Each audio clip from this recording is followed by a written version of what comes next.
Salut Bonjour, Tania. bonjour. Salut Christophe, salut Sophie. Salut Christophe, salut Tania. Alors, merci à tous de nous Bonjour à tous. rejoindre ce matin pour ce webinaire où, comme c'est écrit sur votre écran, on va parler d'avis clients. Est-ce que c'est fini, les avis clients? Est-ce que c'est has-been totalement ou est-ce que ça fait encore partie des clauses de réassurance pour 2026? Allez, avant de commencer et qu'on se présente un petit peu plus réciproquement, je voulais, moi, poser deux ou trois chiffres en introduction de ce webinaire. Et le premier, c'était 240 millions. Alors, Tania et Sophie, je ne sais pas si vous avez une idée de ce 240 millions que je vous sors là, comme ça. Non, Là, non du tout, mais ça fait peur. c'est le nombre de faux avis que Google aurait supprimés en 2024. Et dans le même temps, on a des statistiques sur des nombres effrayants de plusieurs dizaines de milliers, voire centaines de milliers. J'avais noté 50 000 faux sites, des sites frauduleux qui auraient été recensés en Europe. Donc les copies de sites légitimes sur lesquels on se retrouve malheureusement par erreur beaucoup trop souvent. Et en parallèle de ces deux chiffres, et c'était un des éléments de notre discussion quand on a préparé ensemble ce webinaire, j'ai un client il y a une semaine et demie qui me disait les avis clients, c'est une vache à lait. Moi, je peux coder un truc tout seul dans mon coin et ça marchera très bien. Du coup, l'objectif qu'on s'est donné, Tania et Sophie, aujourd'hui, c'était de lui répondre notamment, alors pas que, mais de lui expliquer que non, en fait, il ne pouvait pas tout seul créer une solution d'avis fiable et qui va réellement réassurer ses clients. Et on va notamment vous expliquer aujourd'hui pourquoi. Allez, bienvenue dans ce live expert sur la réassurance e-commerce. Donc moi, je suis Christophe Vidal, je suis directeur commercial au sein de l'agence 410 Gone. Et on va essayer aujourd'hui de vous présenter un format en mode podcast, échange avec Tania et Sophie. Alors, on a un support de slide, on va essayer de durer à peu près 45 minutes. Dans tous les cas, n'hésitez pas à interagir avec nous via le chatter que vous devez avoir dans vos interfaces ou via l'onglet questions sur lequel vous pouvez aussi nous remonter tout ce que vous avez en tête. L'idée, c'est qu'on fasse quelque chose de plus interactif avec de l'échange. Alors, on répondra soit au départ aux questions, soit à la fin, en fonction, enfin, soit en live, soit à la fin, en fonction de la pertinence par rapport au moment. Allez, moi j'ai deux expertes avec moi aujourd'hui. Je vais vous laisser vous présenter avant qu'on essaye de déconstruire quelques mauvaises idées reçues. Bien sûr. Alors bonjour à tous. N'hésitez pas à nous écrire dans le chatter pour savoir, qu'on sache si ça marche, si tout marche bien. Donc n'hésitez pas à nous écrire un petit bonjour pour qu'on soit sûr que vous êtes là. Alors moi du coup je suis Tania Ferreira, je suis responsable partenariat pour le marché français donc chez Trusted Shops. Donc mon rôle c'est voilà d'établir des relations avec les agences web notamment pour qu'on puisse bosser ensemble pour les marchands et pour leur réussite. Et pour ma part, donc enchantée, je suis Sophie Bécard, je suis la responsable commerciale chez Trusted Shops sur le marché français également. Et donc, on accompagne aujourd'hui les e-commerçants à mettre en place des leviers de confiance pour booster leur performance e-commerce. Et donc, voilà, on est aujourd'hui présent un peu partout en Europe. On a 32 000 e-commerçants qu'on accompagne voilà, un petit peu partout sur la zone Europe. Et pour vous partager quelques chiffres à ce propos, c'est 45 millions de consommateurs qui font partie aujourd'hui de notre communauté de confiance. Comme on aime bien la souligner chez Trusted Shops, on crée une communauté de confiance entre consommateurs et e-commerçants pour permettre de faire des achats en ligne de manière beaucoup plus sereine. Et aujourd'hui, ça représente un peu plus de 1 million d'achats quotidiens qui sont faits par ces consommateurs sur les e-commerçants qu'on accompagne. Donc voilà quelques chiffres, en tout cas, que vous voyez en plus. 55 000 avis qui sont déposés chaque jour via Trusted Shops. 16 pays du coup actifs en Europe, 12 langues, 1,3 million de consommateurs membres plus, donc qui souscrivent à un abonnement supplémentaire, en tout cas pour chez Trusted Shops, et 12 000 nouveaux consommateurs du coup qui nous rejoignent au quotidien. Allez, c'était la minute pub téléachat et on va aller maintenant C'est le ça. partage le partage de valeur. Et on va donc se parler pendant les 40-45 minutes qui viennent de réassurance. Et c'est vrai que moi, en intro, j'ai voulu tout de suite élargir le sujet, même si on n'aura pas évidemment toutes les réponses aujourd'hui. Mais je réfléchis à ce que sera le e-commerce demain, évidemment, comme nous tous. Et on est face à cette révolution de l'IA, du commerce agentique. On commence tous à parler. Alors, on ne l'a pas forcément encore vu en vrai, mais il est là.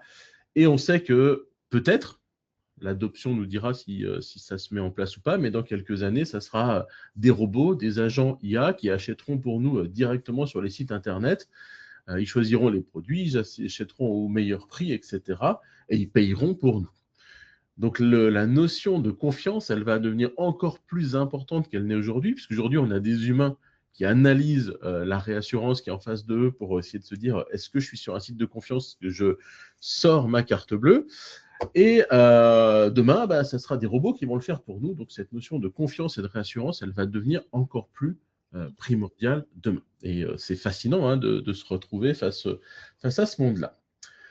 Complètement. En attendant, revenons un petit peu à notre anecdote de départ, Tania et Sophie, du client qui me dit moi, franchement, les avis clients, c'est une vache à lait, je pourrais tout faire tout seul. Alors, revenons un petit peu sur ces points avant de commencer à lui répondre, mais qu'est-ce qui aujourd'hui déclenche l'acte d'achat? Tout à fait, merci Christophe pour la main.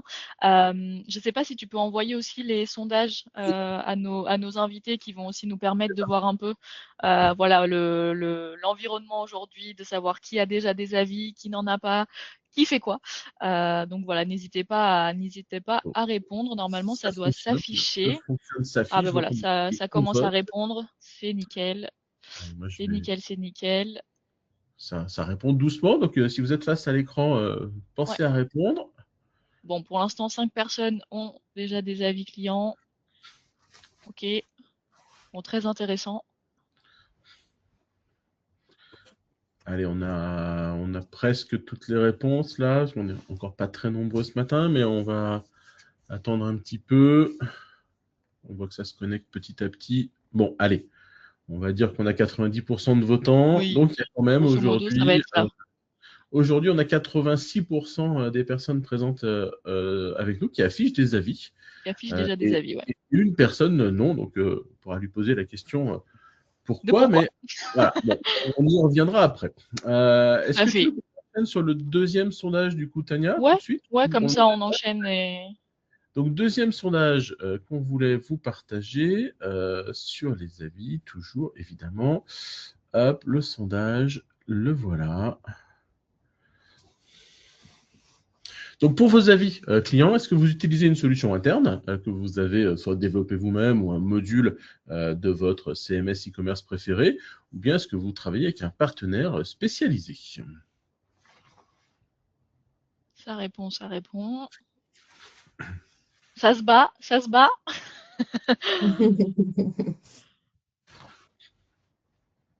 On arrive aux 90% à peu près de votants comme tout à l'heure. Ouais. Donc, on va dire qu'on a à peu près toutes les réponses. Donc, on a 30% de solutions internes et 70% de partenaires externes. Très intéressant. Globalement, on est quand même sur une cible qui devrait être assez mature hein, déjà sur le sujet. Donc, ça nous challenge encore plus pour ne pas raconter trop de sottises, Tania et Sophie. Mais très intéressant, du coup, comme résultat. Merci beaucoup, en tout cas, à vous qui avez voté. Donc, on revient un peu voilà, sur les éléments qui font déclencher l'achat. Alors là, je vous montre du coup une étude qu'on a menée chez Trusted Shops l'année dernière sur un panel de consommateurs européens. Et ben, on voit très rapidement hein, que le premier déclencheur d'achat sont forcément les avis qui sont affichés sur le site et qui arrivent largement voilà, devant même les prix ou les réductions ou encore la renommée de la marque, la recommandation, etc. Donc on voit qu'aujourd'hui, les avis clients restent encore le premier déclencheur d'achat sur un site e-commerce. Et je voulais aussi vous partager ces données-là, qui sont assez intéressantes aussi par secteur.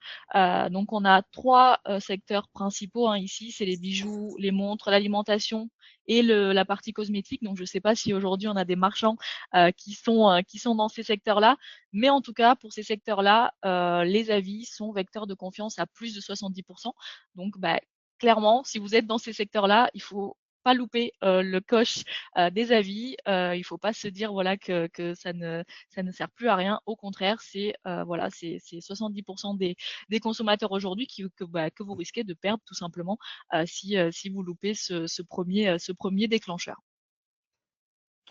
Ouais, je suis en train de regarder en parallèle là, sur l'interface GoToWebinar. A priori, vous ne pouvez pas utiliser le chatter a priori en tant que visiteur. Ah, Donc, dommage. c'est juste nous qui pourrons pousser. Par contre, vous pouvez poser des questions. Posez des Donc, questions, n'hésitez vraiment pas à poser des questions. Et on peut carrément. détourner un peu le système de la question hein, si vous avez juste des avis ou des remarques à nous remonter. Et moi, déjà, la première question que j'aurais envie de vous poser, c'est si vous êtes étonné par ce chiffre-là de 66%, comme étant le critère numéro 1, en fait, déclencheur de l'achat, plus que le prix.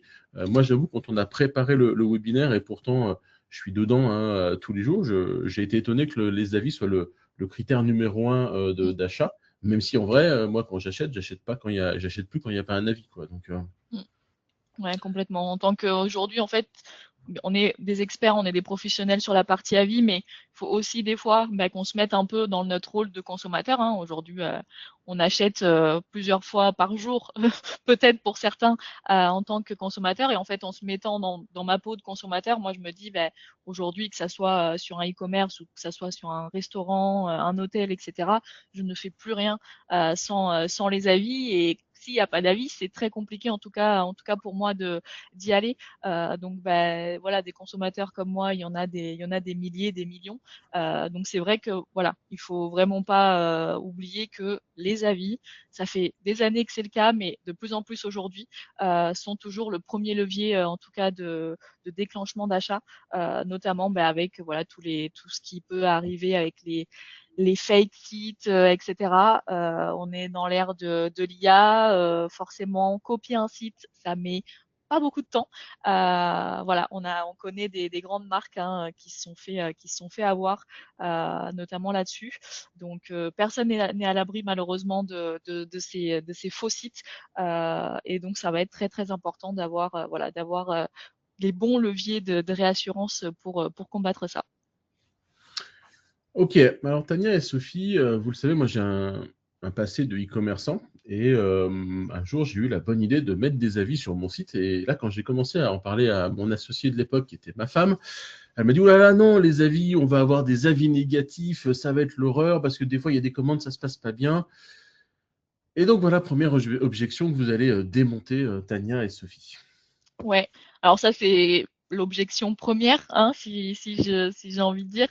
C'est vraiment, voilà, aujourd'hui les marchands, ils ont peur, hein, c'est même plus qu'une objection, hein, ça va même jusqu'à la peur de l'avis négatif, parce qu'ils se disent voilà que un avis négatif, forcément, ça va venir ternir la réputation du marchand. Donc forcément, si on peut avoir des avis, c'est sympa. Si on peut en avoir que des positifs, ça serait encore mieux. Sauf que non. Sauf que non, pourquoi? Parce que s'il y a aujourd'hui autant de personnes, donc vraiment, allez, on va dire 70% des gens qui regardent les avis, il ne faut pas oublier que ces personnes regardent aussi, du coup, les avis négatifs. Aujourd'hui, c'est très important d'afficher une note, certes, qui est très bonne, mais qui est, comment dire, neutre par rapport entre les avis négatifs, les bons avis, etc. Et il faut savoir qu'aujourd'hui, les avis négatifs, ça va apporter en fait la crédibilité. En tant que consommatrice, personnellement, quand je vais sur un site, je suis très contente quand il y a un 4,5 sur 5. Ça veut dire que, bon, c'est une bonne marque. Mais qu'est-ce que je vais faire, moi? Je vais regarder les avis. Donc, un avis 5, à 5 sur 5, c'est bien. Un autre avis à 4 sur 5, c'est très bien. Mais je vais commencer aussi à regarder les avis négatifs. Se dire, OK, est-ce qu'ils ont des avis négatifs? S'ils ont des avis négatifs, ça porte sur quoi? Est-ce que c'est sur la livraison? Est-ce que c'est sur les produits? Est-ce que c'est sur le service client? Enfin voilà, on va essayer de comprendre aujourd'hui en tant que consommateur s'il y a des avis négatifs et on cherche les avis négatifs, sur quoi ça va être. Parce que si c'est sur la livraison, bon, La livraison, malheureusement, vous ne pouvez pas y faire grand-chose certaines fois. Voilà, c'est malheureusement le problème avec les partenaires de livraison. Aujourd'hui, c'est un peu compliqué d'avoir un impact là-dessus. Donc voilà, c'est un peu moins, ça vous concerne un peu moins, j'ai envie de dire. Mais en tout cas, voilà, c'est très important d'en avoir et c'est encore plus important d'y répondre. Parce qu'une réponse appropriée à un avis, ça peut forcément augmenter aussi l'intention d'achat. Et donc là, je crois que je vous avais mis voilà, par 33%, 33% de plus en fait sur l'intention d'achat selon une étude d'Harvard Business Review.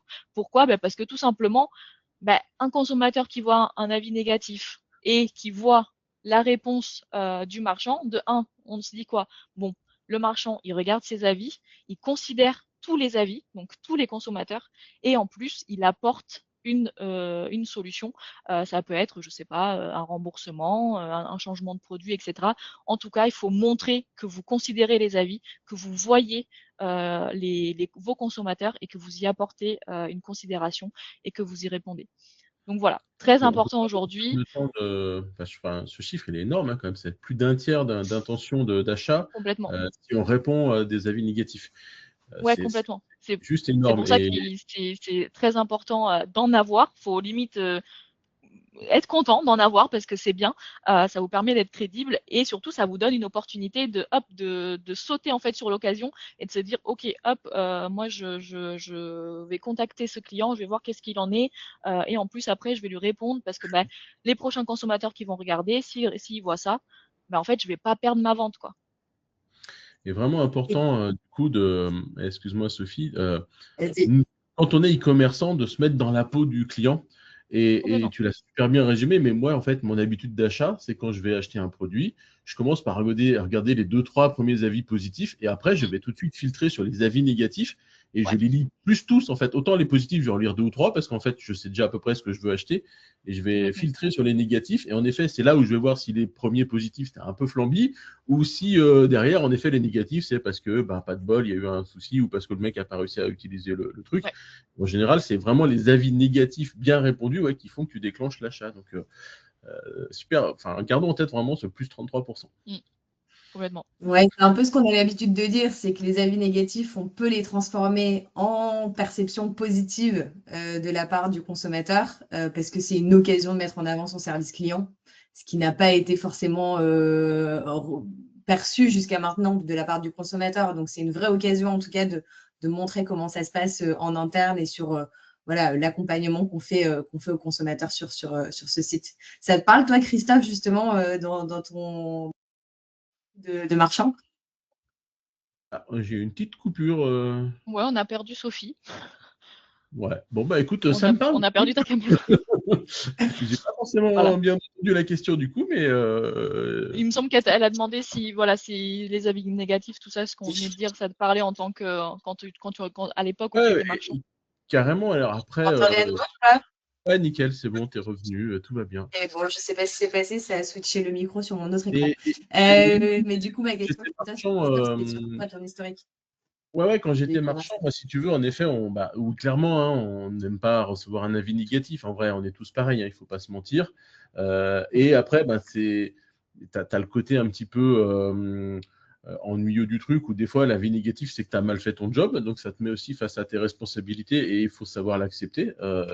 Et puis, tu as des fois où, malheureusement aussi, l'avis négatif, il est un peu biaisé parce que le consommateur a eu envie de tricher un peu. Enfin, il y a un peu de tout, hein, malheureusement. Et donc après, il faut en effet avoir une bonne gestion du truc pour débunker les fausses situations, parce que malheureusement, ça arrive aussi, et où le client essaye d'utiliser la vie comme une un moyen de pression. Hein. Malheureusement, il faut aussi qu'on en ait conscience, mais ça se gère, je pense, justement, avec ce bon relationnel et les bonnes réponses permettent en général de débunker le truc. Et dans tous les cas, de toute façon, si ça arrive, je pense que le consommateur le comprend très bien aussi, parce que s'il y a un mauvais avis ultra critique au milieu de bons avis, on C'est ça. comprend aussi que c'est l'exception qui est sortie du lot, quoi. Ouais.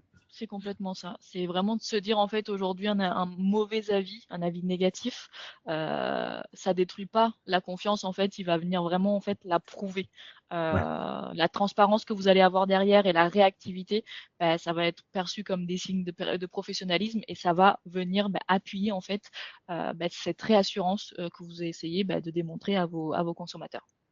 Et puis, c'est un feedback énorme pour le e-commerçant, parce que, je sais pas, imagine, tu vends un pantalon, si tu as 15 retours, le pantalon est trop petit, bon, bah, tu comprends qu'il taille pas comme ci, comme ça, tu peux mettre à Complètement. jour ta fiche produit, tu peux aussi valider ta qualité de service au sens global. Donc, il faut C'est ça. vraiment utiliser ça comme de la donnée.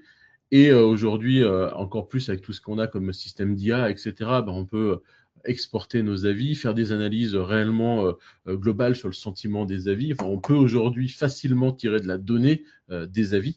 Donc ça, c'est Complètement. vraiment des choses qu'il faut utiliser de manière Ouais, proactive pour optimiser nos sites. complètement. Bon, allez. Bon, deuxième chose, évidemment, qui revient tout le temps, et là, pour le coup, si on va sur Amazon ou toutes ces grosses plateformes, il y a 50 faux avis qui circulent, il y a de l'IA, des faux consommateurs. Deuxième grosse objection, du coup, Tania et Sophie, franchement, avec tous ces faux avis, est-ce que le consommateur y croit encore? Ouais, bah ça pour le coup, c'est une question qui est intéressante et je pense effectivement qui va être de plus en plus c'est un sujet en tout cas avec l'essor de l'IA, parce que les faux sites autant que les faux avis vont être de plus en plus faciles à se mettre en place. Mais ce qui est intéressant, c'est que finalement, on se rend compte que les consommateurs, ils arrivent à discerner assez facilement finalement une authenticité d'avis vis-à-vis d'un avis qui ne l'est pas. Donc, on voyait justement, et un peu comme ce que vous partagez, Christophe et Tania, dans votre posture de consommateur, qu'aujourd'hui, c'est 79% des consommateurs qui consultent systématiquement les avis. Donc, ça, voilà, c'est en tout cas clé de mettre en place le système d'avis pour le consommateur, et que 90% estiment que des avis authentiques augmentent leur confiance vis-à-vis d'une marque. Et pour le coup, 68% des consommateurs disent repérer facilement les faux avis. Donc ça, c'est pour le coup assez intéressant, c'est que finalement, on se rend compte, et ça revient un petit peu au sondage qu'on faisait tout à l'heure, à savoir si vous passiez par un prestataire justement externe ou un prestataire, enfin une solution interne de collecte d'avis, finalement, on repère assez facilement de la manière dont la collecte d'avis a été réalisée et si les avis sont vérifiés ou pas. C'est intéressant en tout cas de voir qu'aujourd'hui, il y a ce consommateur qui est capable de discerner en tout cas la différence. On vous a partagé justement quelques sites, quelques captures d'écran de sites. Sophie et Tania, avant qu'on passe sur celle-là, je veux juste qu'on revienne un petit peu sur la page d'avant. Parce que donc il y a une phrase qui m'intéresse ici, c'est Mhm. une solution certifiée et transparente. Et je veux bien que vous nous expliquiez finalement c'est quoi la valeur et comment ça marche une solution certifiée et transparente. Enfin, c'est par rapport à justement un truc qu'on aurait fait soi-même dans son coin. C'est quoi justement la valeur ajoutée et comment ça fonctionne? Ouais. Déjà, quelque chose qui est important de savoir, c'est qu'aujourd'hui, il y a une loi qui a été mise en place en Europe qui s'appelle la loi Omnibus, qui a été mise en place en 2022, qui nécessite en tout cas aux e-marchands de mettre en place une solution d'avis fiable et authentique. Donc aujourd'hui, c'est une tenue en tout cas légale que le marchand a à faire de collecter, modérer et publier de la bonne manière, en tout cas, les avis et que ce soit donc des avis qui soient reconnus comme authentiques. Donc déjà, ça, c'est un point en tout cas important et ça Ça veut passe dire qu'il y effectivement a par des un… règles, il y a des règles à respecter, quoi. Si je fais une collecte d'avis tout seul dans mon Complètement. coin et que j'envoie à les 3 commandes qui m'arrangent, pas aux 25 commandes qui m'arrangent pas, et que je modifie l'avis à la main, je suis hors la loi, en gros. En gros, c'est ça. Ouais. C'est important de le Vous faire. êtes, ouais. Ah, mais complètement, complètement. Aujourd'hui, hein, on l'a vu, hein, enfin, la loi dit que les faux avis sont complètement interdit. Donc vraiment, en fait, quand vous mettez des avis en place, vous êtes censé pouvoir apporter des preuves. Donc apporter des preuves que ces avis ont été collectés de façon légale, authentique. Donc ça veut dire que ces avis-là soient reliés à des vraies commandes. Il faut pouvoir aussi les dater, donc de quand date l'avis, et aussi avoir la mention donc avis authentique, avis vérifié, etc. Et ça marche aussi pour plein d'avis, notamment sur des Google My Business. Moi, j'ai une personne dans ma famille, il est enfin, il n'est pas restaurateur, il est traiteur. Et en fait, il a un avis de lui, un avis de son fils, de sa femme, de son frère. Non, c'est pas bon, tu n'as pas le droit de faire ça. Non. Mais c'est surtout que ce genre de choses-là, et nous on le voit avec les marchands qu'on rencontre au quotidien, ça amène des problèmes, notamment sur Google My Business et aussi sur Trustpilot, qui est Oui. du coup une plateforme également ouverte. Ça amène des problèmes et les marchands se disent bah ouais, mais en fait on a une super mauvaise note parce que il y a peut-être mon concurrent qui est venu mettre des avis, il y a peut-être la famille de mon concurrent qui est venu mettre des avis. En tout cas, il y a des consommateurs qui mettent des avis. Les marchands, des fois, en fait, ils n'arrivent pas à relier ces avis-là à des vraies commandes parce qu'ils ne savent pas qui est derrière et donc ils se disent c'est du faux et en fait, j'ai pas de moyen en fait de contrôler ça. Et donc nous, on les aide du coup à contrôler aussi leur réputation sur ces plateformes-là qui sont des plateformes ouvertes et sur lesquelles malheureusement aujourd'hui en tant que marchand, ils n'ont aucun contrôle. Ok, donc les avis restent ce premier levier de confiance. Les avis négatifs, il faut y répondre. Les gens continuent à croire aux avis. Et donc, comment est-ce qu'on affiche un avis alors sur un site? Alors déjà, pas comme ça, pas comme ce qui est marqué sur ces exemples-là. Je laisse Sophie commenter ces captures d'écran, mais qui sont très intéressantes et je pense qu'ils vont vous parler aussi en tant que marchand, parce que peut-être que vous avez eu envie de faire ça ou peut-être que vous avez aujourd'hui ça sur votre site. Ouais, vous avez fait une petite capture voilà, de 3 sites Oula, différents. on t'entend un peu mal, Sophie. Ouais, ça va peut-être changer de Problème de micro parce micro. qu'on Est-ce que c'est t'entend. comme ça? Ça a l'air. Vas-y, essaye. Vas-y. Ça a l'air mieux. Ouais. Là, c'est bien. Là, c'est parfait. Ne bouge Là, plus. c'est bien. Ok, Ouais. Ouais, bon, je ne là, sais c'est pas parfait. ce que fait mon ordi ce matin. Et du coup, donc je reviens sur ce que je disais. Donc, on vous a partagé ici 3 captures d'écran de 3 sites e-commerce différents pour vous montrer un petit peu justement voilà, ce qu'il ne faut pas faire. Le premier où on voit des bouteilles de champagne, on voit des étoiles qui s'affichent juste en dessous du titre de l'article. C'est des étoiles sur lesquelles on ne peut pas cliquer. Donc, on a des étoiles qui s'affichent, 5 étoiles. Ça paraît effectivement assez encourageant d'acheter. Pour autant, ce qu'on se rend compte, c'est que c'est des étoiles sur lesquelles on ne peut pas cliquer. On ne voit pas finalement à quoi ça réfère.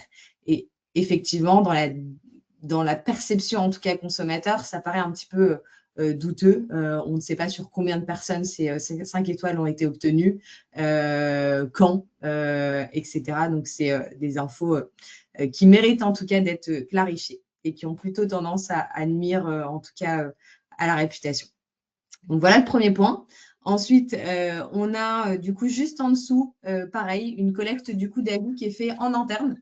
Donc ça, c'est le e-commerçant qui décide de collecter en interne. La différence avec un prestataire externe, c'est qu'en fait, il n'y a pas de label de confiance. On ne voit pas de quel prestataire externe on a pu passer.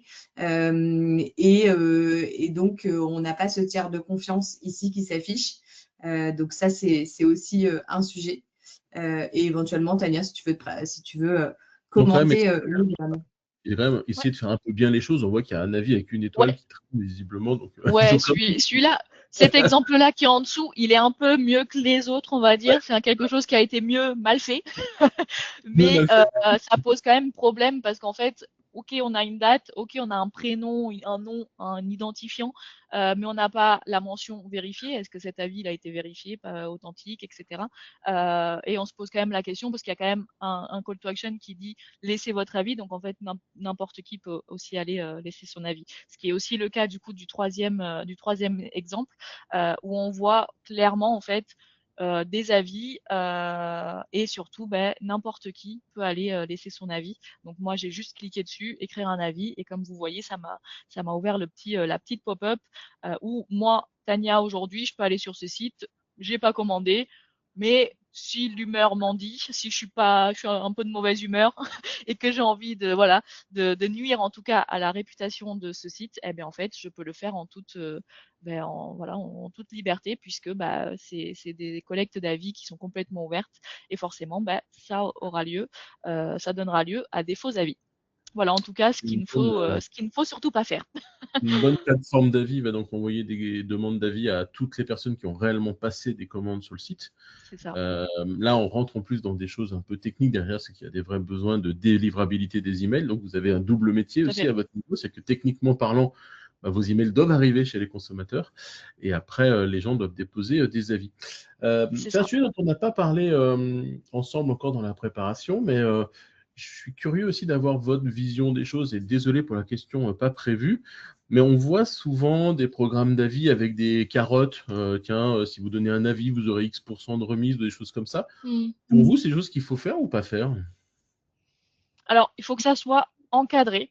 Aujourd'hui, il y a des plateformes de feed donc, qui sont expertes là-dedans et qui proposent clairement que du programme de fidélité. Aujourd'hui, les programmes de fidélité, c'est plus à démontrer, ça a un impact, c'est très important de le mettre en place et du coup, on peut le coupler avec la partie avis. Mais il faut que ça soit encadré. Vous pouvez pas vous décider du jour au lendemain de donner des cadeaux aux gens qui vous donnent des avis. C'est encadré par la loi. Je saurais pas dire quelle loi, pardon, j'ai pas fait mes devoirs.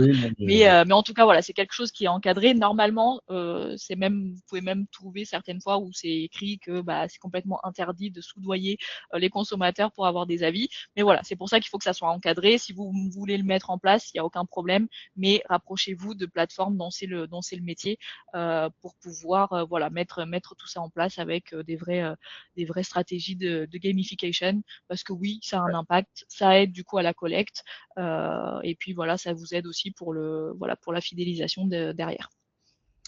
Allez, Ta question, vas-y. la question, Christophe, pour le coup, elle est intéressante parce que ça nous amène, nous, souvent dans nos discussions avec les marchands, à quel est le coût de la vie, en fait, et justement maximiser le volume de collecte. Et effectivement, on se rend compte que d'un prestataire à un autre ou de la manière dont on va le faire, le taux de collecte, il va être plus ou moins bon. Donc déjà, en tout cas, il y a des actions qu'on met à disposition, nous, chez Trusted Shops, mais voilà, il y a des actions de manière plus générale qui existent, au-delà de l'incentive, telles que donner une contrepartie aux consommateurs pour justement maximiser ce taux de collecte.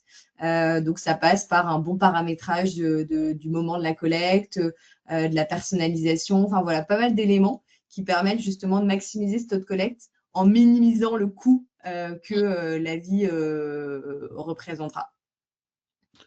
Ok, bon allez, je reprends mes chaussures de e-commerçant. Je reviens avec une nouvelle objection que vous allez débunker avec brio. Bon ouais, en fait, moi, mes clients, ils me parlent jamais de cette notion de confiance. Enfin, en gros, c'est pas un peu un truc que vous montez en épingle pour du marketing et pour me vendre un truc dont j'ai pas besoin, quoi. Ça, c'est une très bonne objection. Et j'ai mis une phrase que j'ai adorée sur cette présentation qui est: si les clients ne se posent pas la question, c'est souvent parce qu'ils ont déjà quitté le site avant de pouvoir l'exprimer. Voilà, donc les gens qui n'expriment pas, c'est que en fait, ils n'ont pas continué leur processus d'achat, en tout cas chez vous. Donc là pour ça, je vais m'appuyer sur les chiffres qu'on a avancés. Faut savoir aujourd'hui que non, on ne surestime pas le problème de la confiance parce qu'on a vraiment un problème de confiance aujourd'hui sur le marché du e-commerce. En 2023, il y a une étude qui a été faite et il y a près d'un acheteur sur 4 qui a déjà été victime d'un site frauduleux. Et je pense que peut-être, on n'est pas 4, mais Si on était 4, entre nous 3 là, voilà, il y a déjà quelqu'un en tout cas qui a été déjà victime. Je pense qu'on connaît tous dans notre entourage personnel quelqu'un qui a déjà été victime et qui depuis il peine à faire un peu confiance au e-commerce. Et ce qui est très intéressant aussi, au-delà du coup de la partie consommateur, c'est côté marchand. En 2024, il y a plus de 50 000 sites suspects qui ont été recensés. Donc c'est énorme. Enfin, je ne sais pas si vous vous rendez compte, mais voilà, c'est aujourd'hui, on a eu une explosion après le Covid des sites marchands, mais il y en a eu forcément aussi beaucoup qui ne sont pas des vrais sites marchands. Et donc là-dessus, on a vraiment une vraie éducation à faire, nous, en tant qu'experts, en tant que Trusted Shops. On a des choses voilà, qu'on met en place pour justement aller vérifier en fait, les sites avec lesquels on travaille et pouvoir en fait, l'afficher clairement et en toute transparence aux consommateurs que le site a été vérifié par un tiers de confiance et que c'est OK, vous pouvez y aller, vous pouvez consommer en toute sérénité, il n'y aura pas de problème. Et si jamais il y a un quelconque problème, encore une fois, on sera là pour vous aider sur les petits couacs qu'il peut avoir après achat. Mais très important en fait de faire attention sur les sites sur lesquels on achète.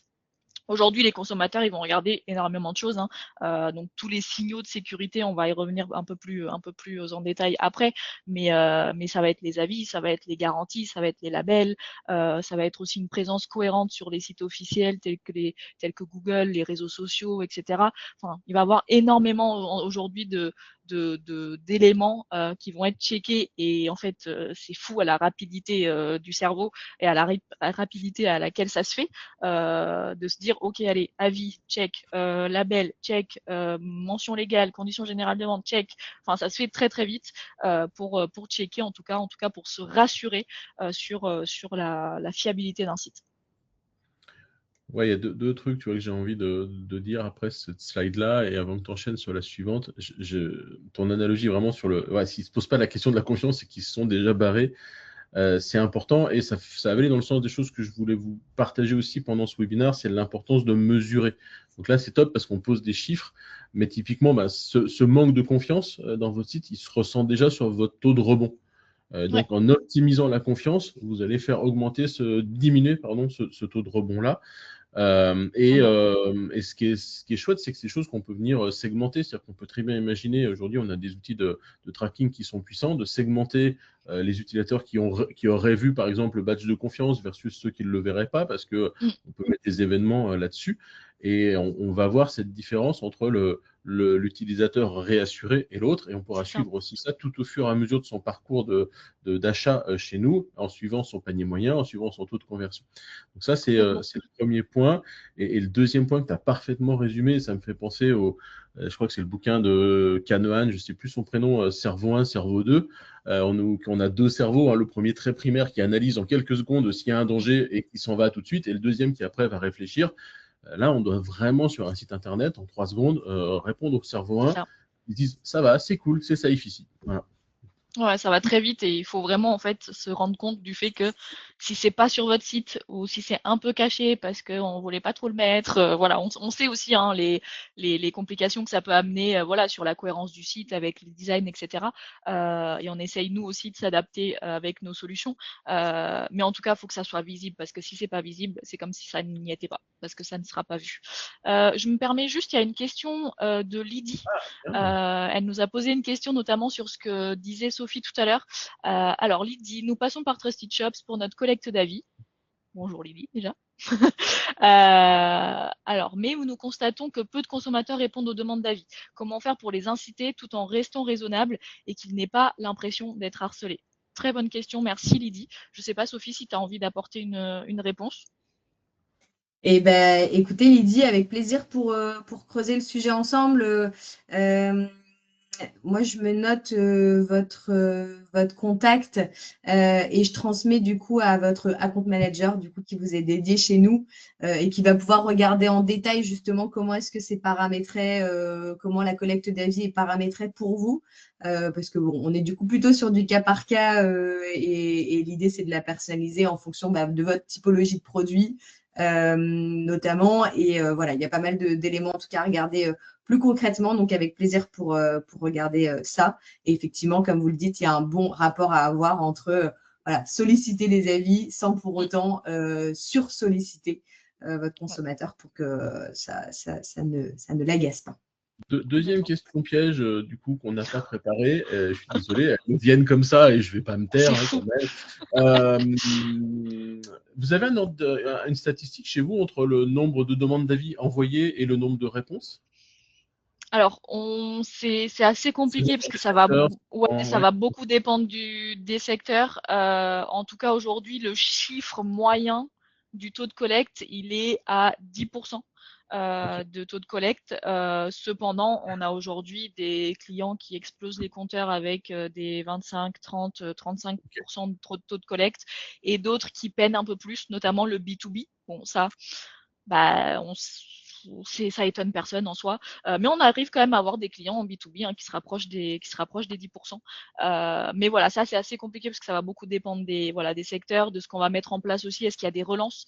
Nous aujourd'hui on a la relance automatique, mais pareil, est-ce qu'on relance une, deux fois? Non, nous on conseille une fois, deux fois ça commence à faire trop. Voilà, donc ça dépend aussi du bon paramétrage en fait de ces envois d'avis parce que ça va dépendre aussi, ben voilà, est-ce qu'on envoie après livraison, est-ce qu'on attend un peu, voilà, il y a plein de paramètres qui vont rentrer en compte.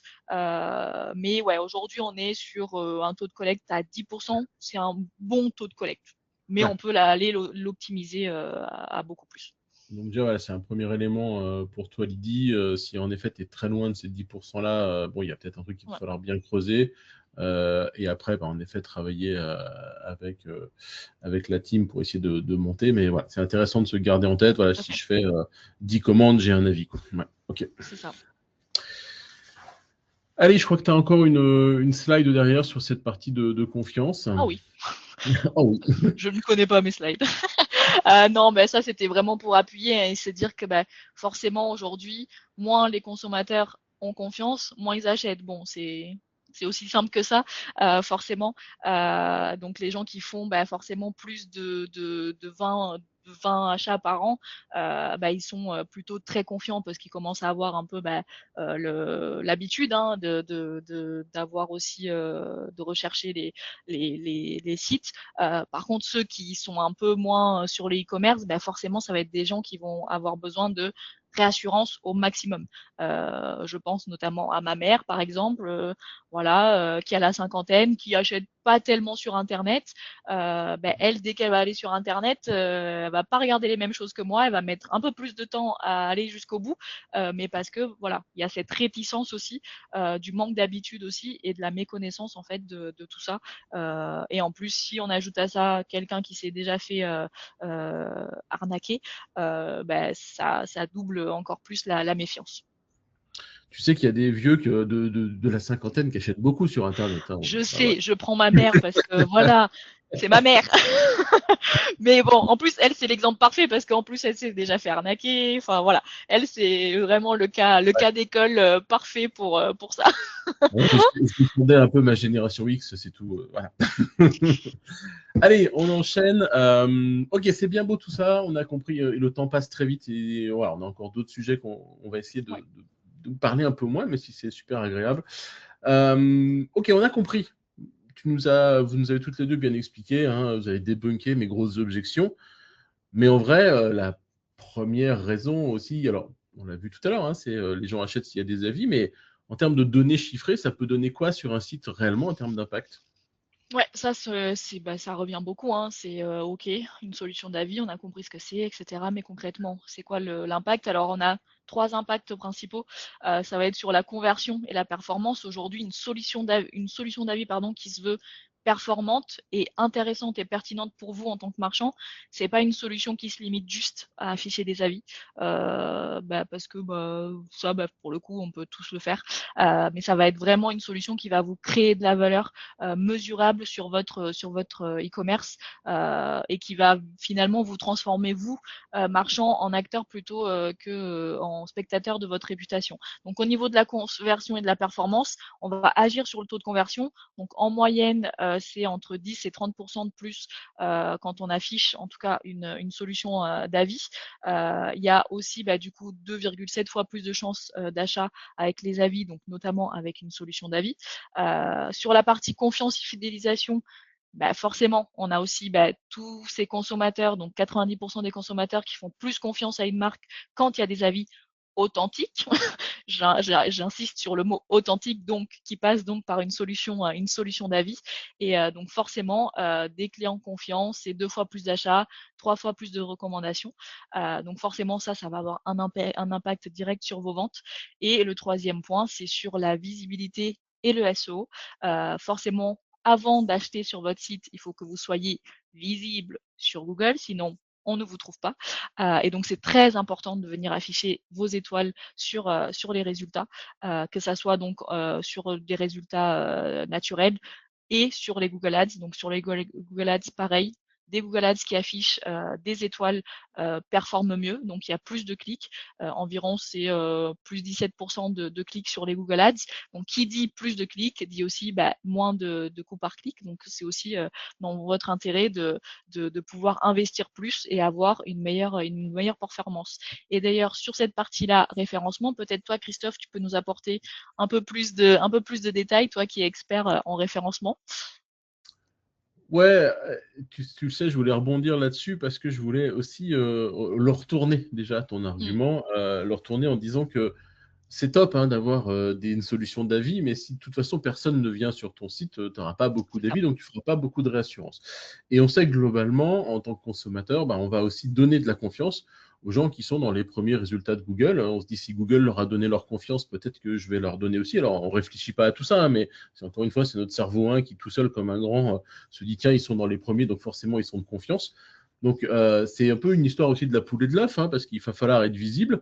Et en même temps, pour être mieux visible, oui, si on a des avis et qu'on a des étoiles, on va potentiellement mieux se positionner. Et si on a des étoiles, peut-être que notre résultat dans les listes de résultats, il va être plus visible que notre confrère qui n'a pas d'étoiles. Donc, on va cliquer plus rapidement sur celui-là.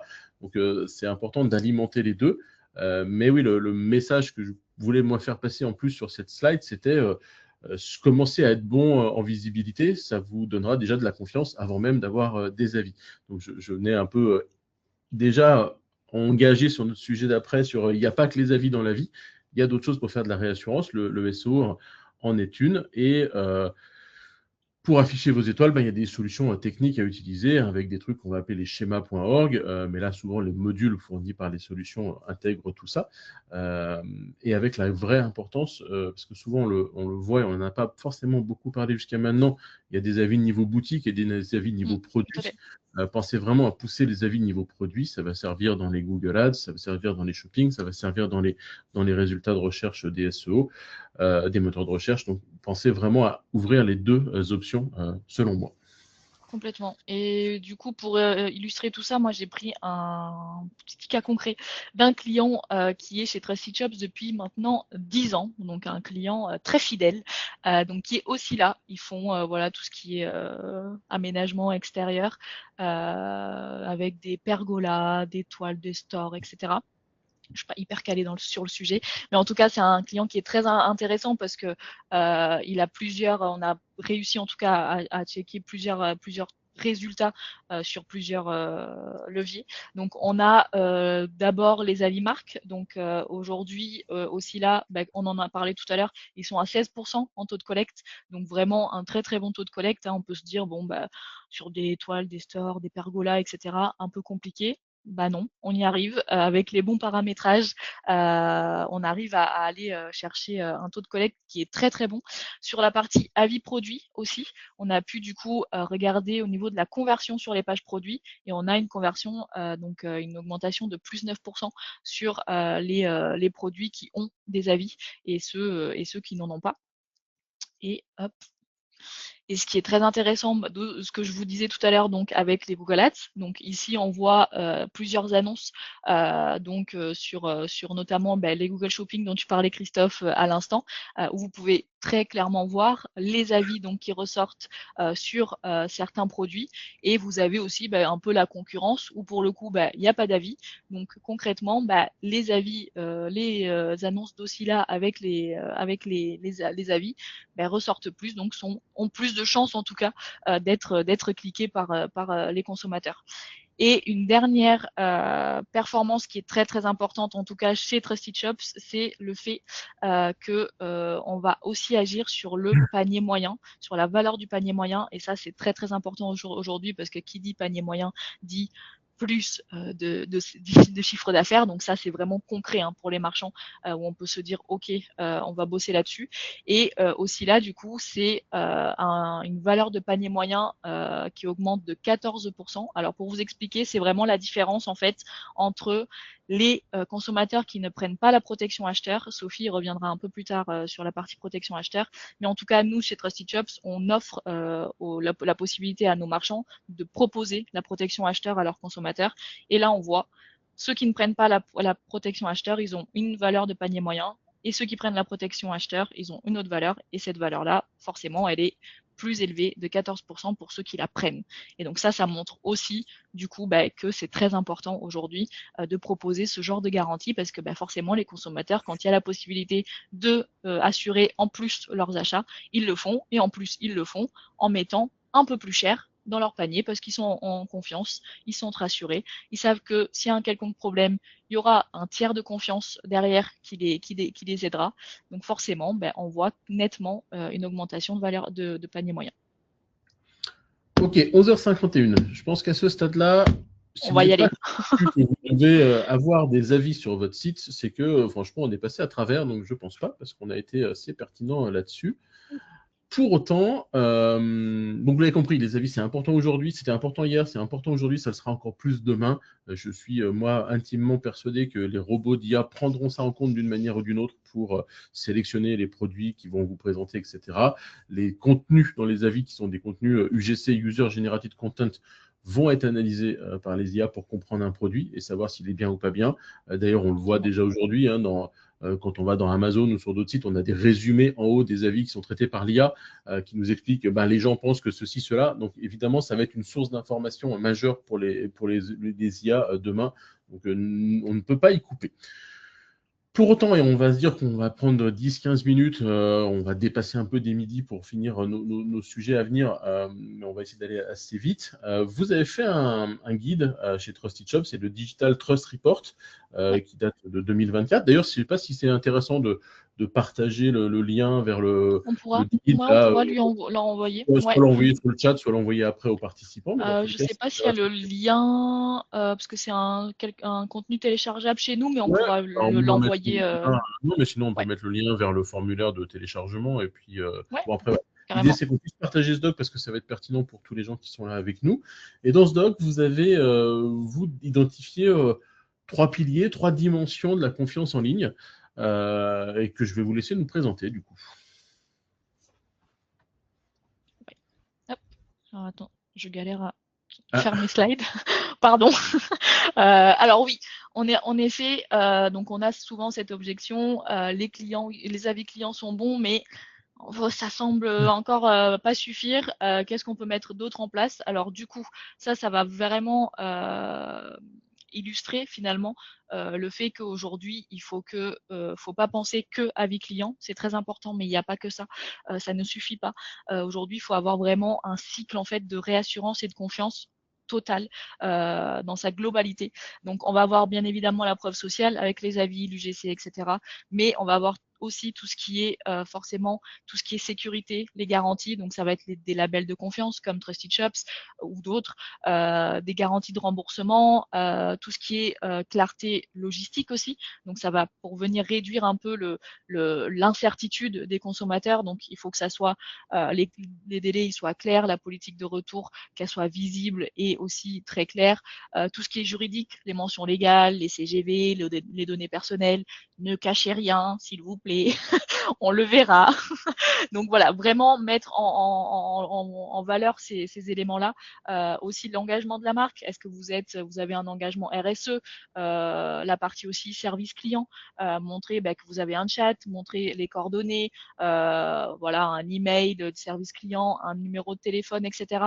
pour humaniser aussi la relation des consommateurs et qui voient voilà que vous êtes joignable s'il y a un quelconque problème. Vraiment, en fait, c'est des leviers auxquels il faut penser.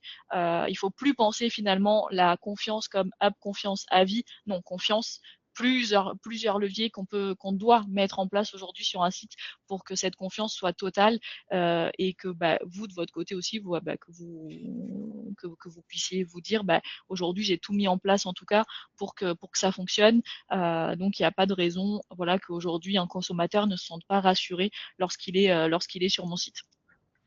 Ouais, je vais rajouter 2-3 points. Je vais prêcher un peu pour ma paroisse technique.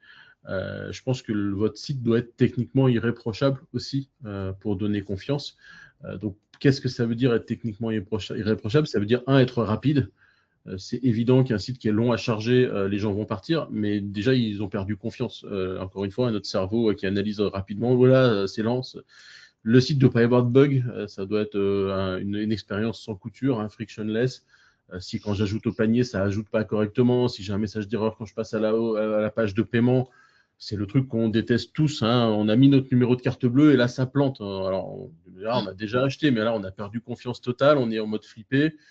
Tous ces éléments techniques sont pour moi primordiaux et il faut vraiment les bosser même en premier.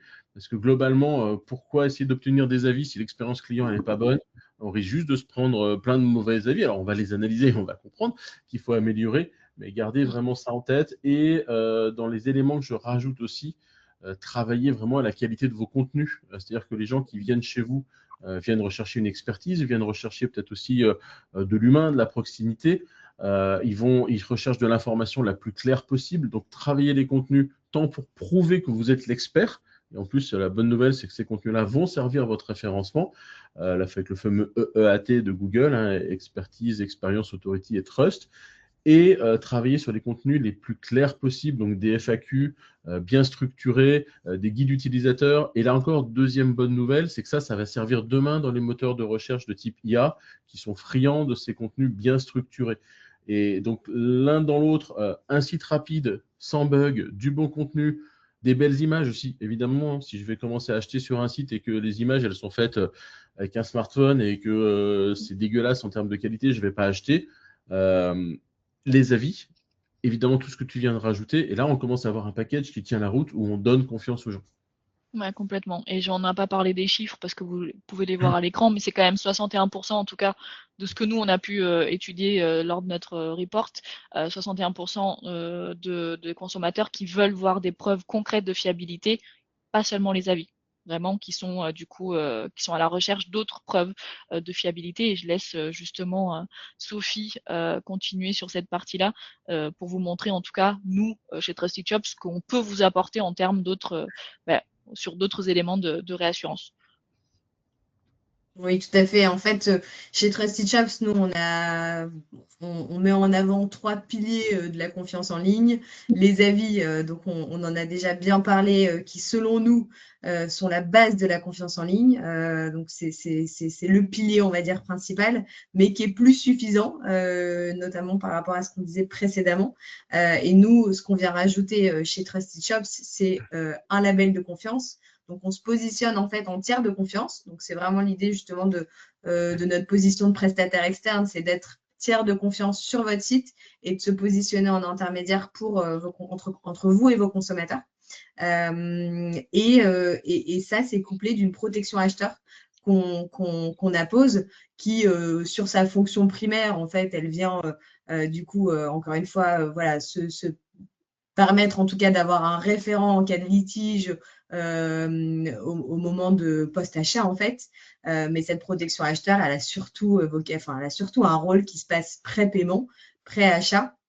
C'est vraiment un levier psychologique qui a tendance du coup à réassurer une nouvelle fois en tout cas votre acheteur qui peut faire des achats en toute confiance, qui peut débourser voilà, une partie de son portefeuille chez vous et qu'au pire des cas, si jamais il y a quoi que ce soit, ben voilà, il y a un référent chez Trusted Shops auquel se référer. Donc voilà, les 3 piliers en tout cas. Là, on vous donne l'exemple de 2 secteurs d'activité, enfin deux petits secteurs d'activité, bijoux et montres, bagages, sacs et maroquinerie. Globalement, on voit que ces trois piliers, ils ont tous leur rôle finalement, mais en réalité, c'est surtout secteur d'activité confondu. Ça fonctionne aussi bien, effectivement, la protection acheteur. Au plus vous avez des achats qui peuvent avoir des paniers élevés, au plus ça peut avoir effectivement un rôle encore plus important parce que voilà, plus le montant déboursé est élevé, au plus c'est difficile en tout cas de faire cet acte d'achat en ligne. Donc, elle a un rôle encore plus important.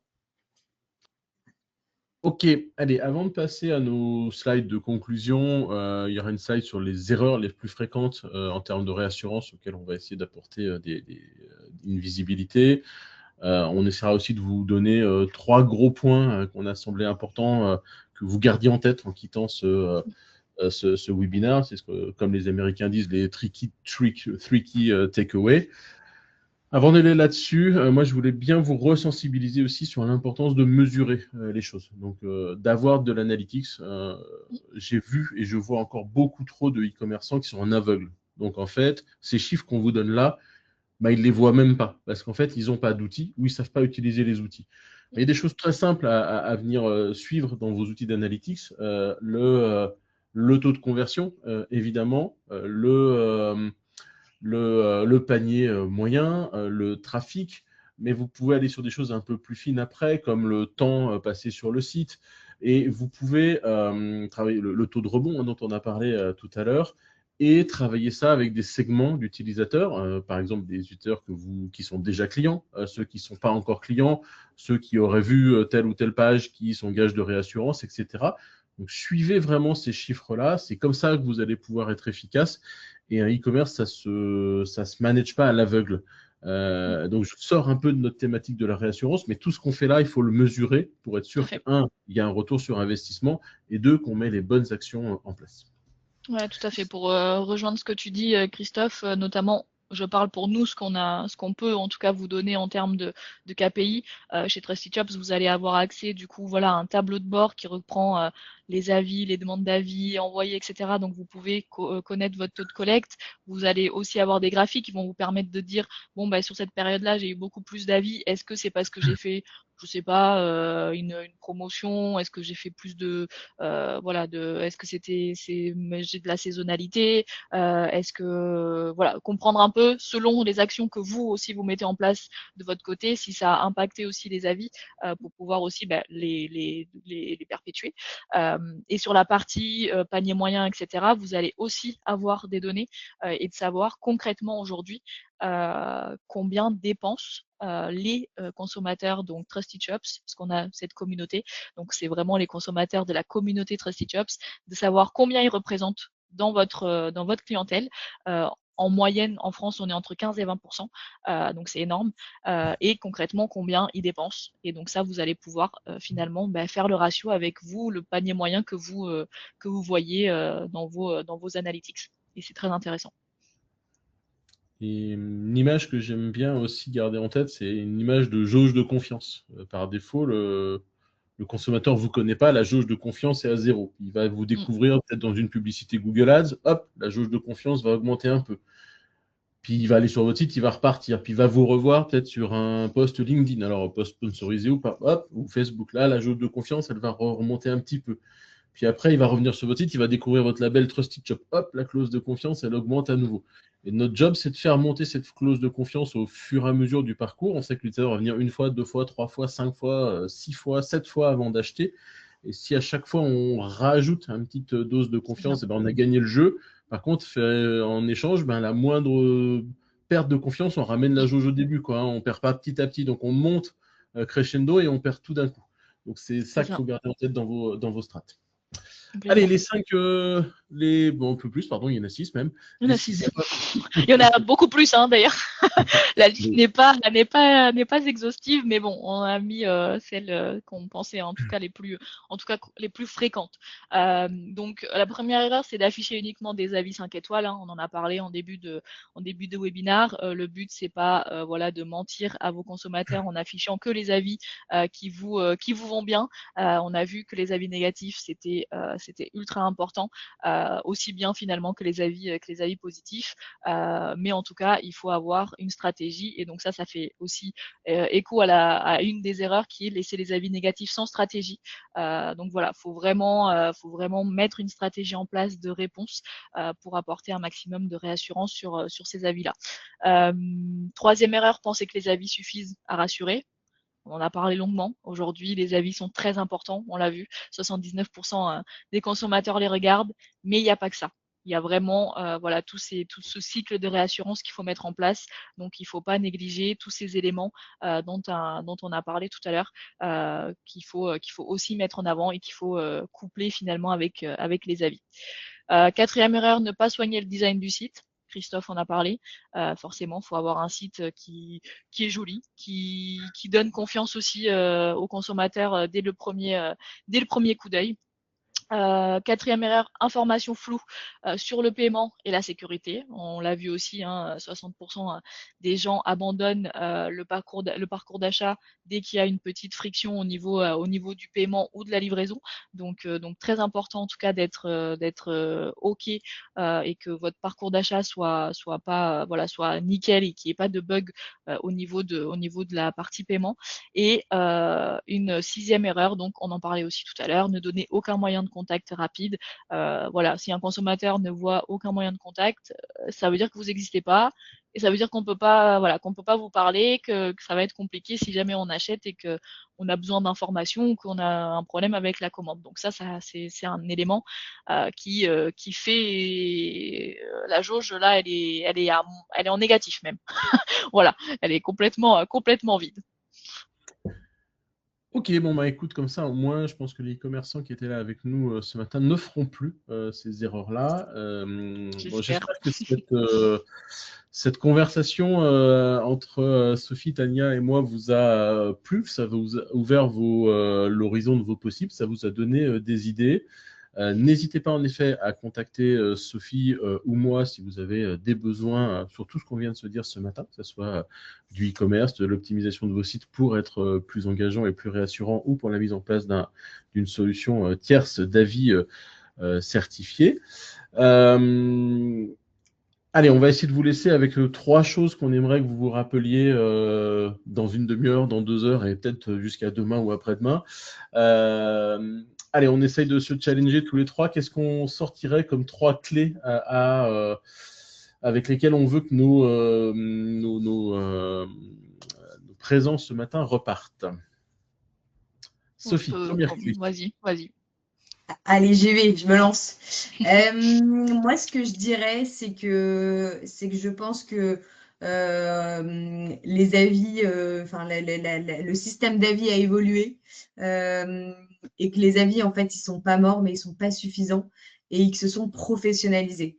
Donc, ça revient un petit peu au sondage de départ et ça reboucle la boucle avec la question qu'on vous posait tout au début du webinaire. C'est voilà, est-ce que vous passez par une solution interne ou externe? Est-ce que vous avez une solution d'avis ou pas? Voilà, c'est essentiel d'en avoir une, c'est notre réponse, et c'est essentiel de la mettre en place de la bonne manière pour voilà, avoir la bonne perception vis-à-vis du consommateur. Tania, numéro 2. Moi, je vais encore aller sur mon truc, mais voilà, je pèse. Je veux vraiment que ça soit entendu.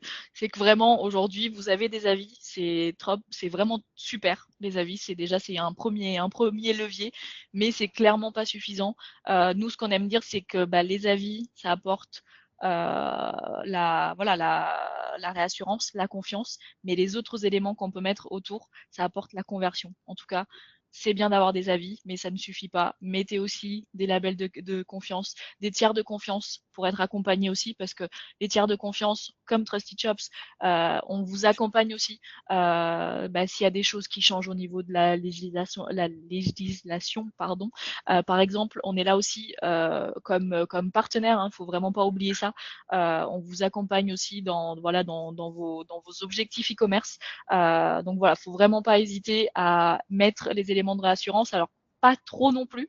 Ne me mettez pas des labels un peu partout qui clignotent sur le site. Tous les labels qui peuvent exister. Voilà, essayez de jauger quand même, de rester quand même, neutre, quoi. Mais voilà, très important de mettre tout ça en avant pour tout simplement convaincre vos consommateurs que vous êtes fiables et qui peuvent aller jusqu'à la fin, qui peuvent aller mettre la carte bancaire, qui vont recevoir un joli colis, un joli produit et qui surtout, ils vont pouvoir continuer à acheter. Donc ça permet aussi de fidéliser derrière. Important, la beauté du colis. Tu as bien fait de le noter. Très Allez, important. troisième point, moi je voudrais revenir à la notion de fondation technique performante. Rien ne servira d'avoir une collecte d'avis ou des badges dans tous les sens si notre site ne fonctionne pas. Donc on transformera jamais un site obsolète, plein de bugs en cheval de course. Donc il faut que votre site soit parfait pour pouvoir convertir et donner confiance. Et autre sujet dont on n'a pas eu le temps de parler aujourd'hui, ne tombez pas dans le piège des dark patterns marketing qu'on retrouve sur les Temu et autres. Voilà, soyez honnête, transparent et sincère dans votre façon de vendre. Ça se verra toujours. Allez, aux 12h10, on a dépassé un peu. Bon, globalement, on a répondu aux questions en direct. Si vous avez encore quelques questions, on prend encore 5 minutes pour y répondre. En attendant que les toutes dernières questions potentielles arrivent, je voulais vous remercier toutes les deux pour ce long échange, mais c'était du coup intéressant et passionnant et c'est pour ça qu'on a débordé un peu. Donc vraiment, merci Ouais, pour merci à toi Christophe et à l'agence. C'est toujours un plaisir en tout cas de prendre un petit moment pour échanger ensemble. C'est toujours plein de valeur ajoutée. J'espère aussi en tout cas aujourd'hui que vous avez que vous repartez avec des bonnes infos et des idées, qui sait, pour mettre en place sur votre site. En tout cas, on est là pour répondre à vos questions si si vous posez des questions aussi sur votre solution d'avis actuelle, hein, parce que voilà, on a fait le sondage, on a vu qu'il y avait pas mal de monde déjà qui était accompagné. Si vous souhaitez challenger aussi votre solution actuelle, n'hésitez pas. On est là pour répondre à vos questions via Sophie d'ailleurs. J'ai pas mis mes coordonnées, mais ça sera Sophie, ça sera très bien. Ok, Ouais, vas-y Sophie.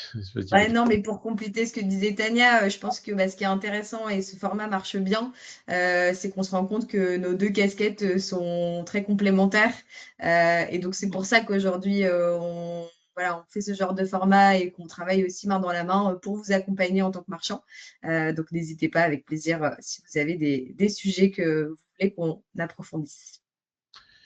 Et oui, très juste, et vous l'avez compris, et ce sera mon mot de la fin. Nous, en tant qu'agence, on est là pour conseiller des e-commerçants. Donc on n'est pas là pour vendre des solutions d'avis. Et si on ne croyait pas à la pertinence du truc, on ne ferait pas non plus ces webinars.